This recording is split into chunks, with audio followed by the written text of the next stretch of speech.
Titanic. Depoimentos reais. Parte 3. Na trama do naufrágio do Titanic, alguns personagens começam a lançar luz sobre os eventos trágicos que ocorreram durante toda a história do navio. Thomas Andrews, o engenheiro-chefe que solicitou a retirada de mais de 30 botes salva-vidas do convés do navio. As obscuras denúncias de negligência feitas pelo engenheiro Alexander Carlyle e um capitão que, mergulhado em culpa, resolveu afundar com o navio. As mentiras sustentadas nos depoimentos que afirmavam que o navio não havia se partido. Murdoch, o primeiro oficial acusado erroneamente de cometer suicídio, e um efeito óptico que camuflou o iceberg, como relatado por Frederick Fleet. Agora, prepare-se. Vamos ouvir a verdadeira história de dois sobreviventes. Bruce Ismay, o diretor da White Star Line, e Violet Jessop, a mulher inafundável.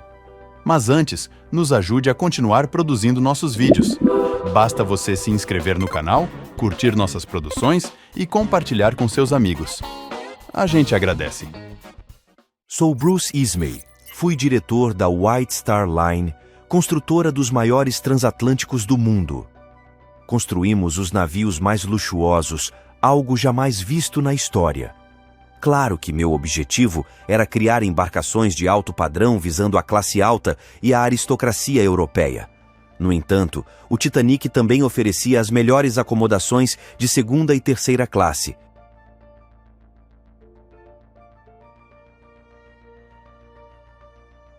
Não fui o vilão da história do naufrágio do Titanic. A polêmica quanto à redução dos botes salva-vidas do projeto do Titanic se deu pelo enquadramento nas normas da junta comercial, que exigiam até 16 botes para navios com o porte do Titanic. Porém, mantivemos 20 botes, 4 acima do exigido pela junta comercial. Como de praxe, acompanhei o Titanic em sua viagem inaugural e pude perceber alguns pontos de melhoria. Fui alvo por parte de alguns passageiros que testemunharam, dizendo que me viram pressionando o capitão Smith para aumentar a velocidade do Titanic e chegar um dia antes em Nova York. Uma verdadeira calúnia que nunca foi comprovada. Fiz o que muitos fariam em meu lugar. Assim que ficou claro que o navio iria afundar antes que qualquer resgate chegasse, subi no bote desmontável C, que foi lançado cerca de 20 minutos antes do navio afundar. Nos momentos finais, virei de costas. Fui incapaz de olhar o fracasso de toda uma empreitada. Nosso bote foi resgatado 4 horas depois. Já no Carpathia, e em estado de choque, fui levado até a cabine do médico da embarcação. Sem comer nada, fiquei sedado e permaneci por lá até a chegada a Nova York. No relatório médico ficou registrado: o Sr. Ismay olhava para o vazio, tremendo como uma folha. Quando falei com ele, não prestou atenção ao que eu disse. Nunca vi alguém tão destruído. Após o naufrágio, fui severamente criticado pela imprensa britânica e norte-americana, que me chamavam de covarde por ter abandonado o navio com tantas pessoas ainda a bordo, enquanto enalteciam a figura do capitão Edward Smith, que permaneceu no Titanic e morreu no naufrágio. O que poucos sabem é que segui rigorosamente o princípio marítimo de mulheres e crianças primeiro, e pude ajudar muitas delas a embarcar nos botes. Só quando não havia mais ninguém para embarcar é que pude entrar no bote salva-vidas. Eu estava ao lado do Sr. William Carter, da primeira classe, e ambos pudemos notar que não havia mais mulheres e crianças ao redor para embarcar naquele bote específico. Mergulhado em críticas e depressão, abandonei meu cargo de presidente da White Star Line, mas não antes de assegurar todas as indenizações possíveis fossem pagas aos sobreviventes. Tornei-me um homem solitário, a sombra do Titanic me atormentava, e não havia um único dia que não pensava em como poderia ter evitado o naufrágio.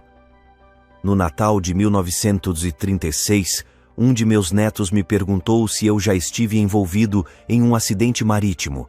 Respondi que uma vez estive a bordo de um navio que era inafundável. Minha saúde declinou muito nos anos 1930 devido à diabetes.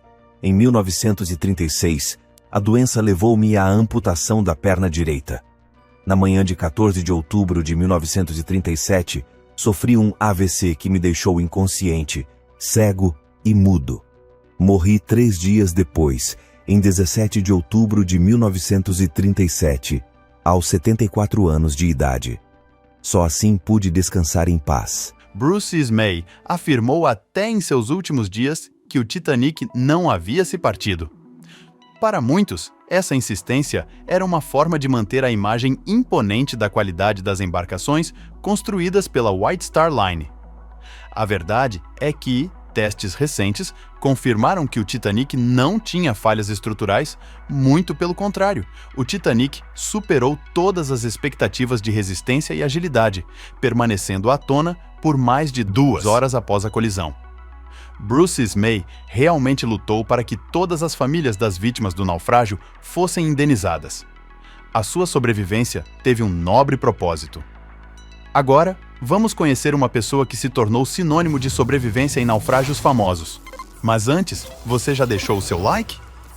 Contamos com você! Olá, eu sou Violet Jessop e trabalhava como camareira na White Star Line. Aos 23 anos, comecei minha carreira na Royal Mail Line e, em seguida, fui para a White Star Line. Na minha primeira viagem a bordo do RMS Olympic, o navio irmão gêmeo do Titanic, a embarcação colidiu com o navio de guerra britânico, o HMS Hawke. Apesar do acidente, o Olympic conseguiu retornar ao porto com segurança. Acredito que esse incidente reforçou a imagem de que tanto o Olympic quanto o Titanic eram inafundáveis devido à tecnologia dos compartimentos estanques. No ano seguinte, fui designada para trabalhar no icônico Titanic. O que era para ser uma das maiores viagens da história acabou se tornando uma questão de vida ou morte para mim. Lembro-me de muitas vezes, durante minhas rondas, encontrar nosso estimado arquiteto, Thomas Andrews, andando pelo navio. Com uma expressão cansada, mas satisfeita, ele sempre nos cumprimentava e falava da saudade da família e do amor que sentia por sua casa na Irlanda. Durante a viagem, conheci o violinista escocês Jock Hume, com quem formei uma forte amizade. Na noite do naufrágio, eu estava confortavelmente sonolenta em minha cama quando o navio se chocou contra um iceberg. Recebi ordens para levantar e subir ao convés rapidamente. No caminho, testemunhei algumas mulheres sendo arrancadas de seus maridos e colocadas nos botes salva-vidas com seus filhos. Durante a evacuação, encontrei o Sr. Thomas Andrews, que pediu que eu ajudasse os passageiros com os coletes salva-vidas. Antes que o Titanic fosse completamente engolido pelo oceano, fui colocada em um dos botes salva-vidas e um bebê desconhecido me foi entregue. Passamos a madrugada à deriva até a manhã seguinte, quando o Carpathia nos resgatou. Já a bordo do Carpathia, uma mulher que afirmou ser a mãe da criança a levou embora sem dizer nada. Quando a Primeira Guerra Mundial começou, fui convocada pela Cruz Vermelha Britânica para servir como enfermeira, trabalhando a bordo do Britannic, que havia sido transformado em um navio-hospital. Em 1916, eu estava a bordo do Britannic quando ele foi atingido por uma mina. Para me salvar, precisei pular em um bote salva-vidas e, durante o salto, sofri um traumatismo craniano, um ferimento grave que me causou dores pelo resto da vida. Sobrevivi ao 3º acidente marítimo e fiquei conhecida como a Senhora Inafundável. Durante muitos anos, fui chamada inúmeras vezes para depor sobre o ocorrido na noite do naufrágio do Titanic. Havia uma enorme pressão para que afirmássemos que o navio não havia se partido. Lembro-me de responder, em algumas ocasiões, que não me recordava.